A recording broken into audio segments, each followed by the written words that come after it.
This judge is seeing what a lot of people saw in these laws. These laws were a response to, I guess, the liberties taken during 2020 for COVID when it comes to these elections. And there's nothing racial about these laws. They affect black, white, brown people the same way. Do you expect there to be more rulings like this? I think any judge who abides by the Constitution and reads the Georgia election law will see that you're exactly right. It's not racist. This actually encourages more people to vote. The only thing that it prevents is people from cheating.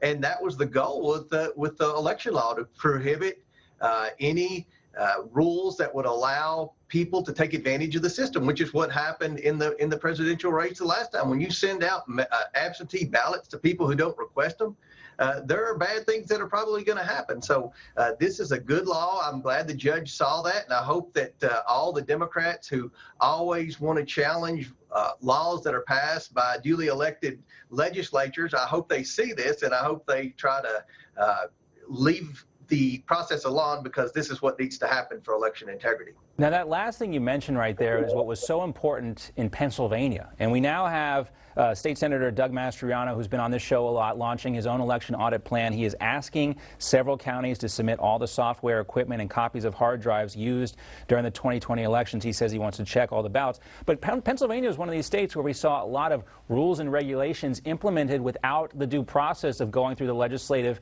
channels to get this done.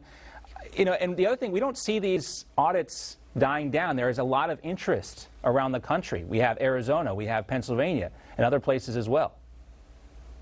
Yeah, and the American people deserve to have confidence in the integrity of their elections. There's nothing wrong with state legislators in Pennsylvania or Georgia or any other state, Arizona, requesting audits. I think that we should be able to have clean audits after every election, especially when they're close elections.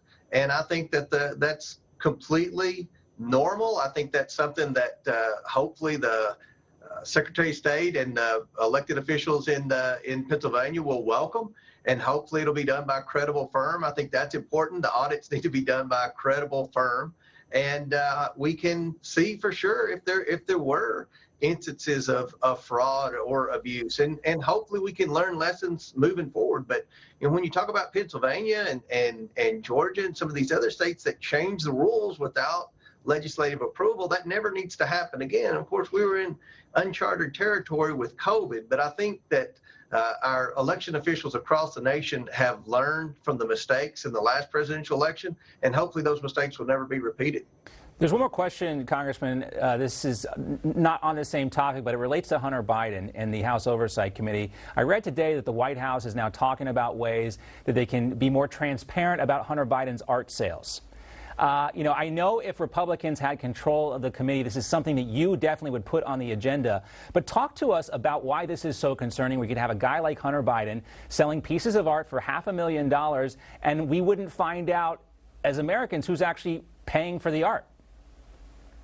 I don't think any normal person in America would see that if Hunter Biden is coloring pictures and selling them to people at excessive prices, that there's probably a conflict of interest there.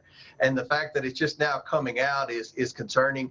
The House Oversight Committee, the Republicans on the committee, myself, Jim Jordan, we've never stopped looking into Hunter Biden.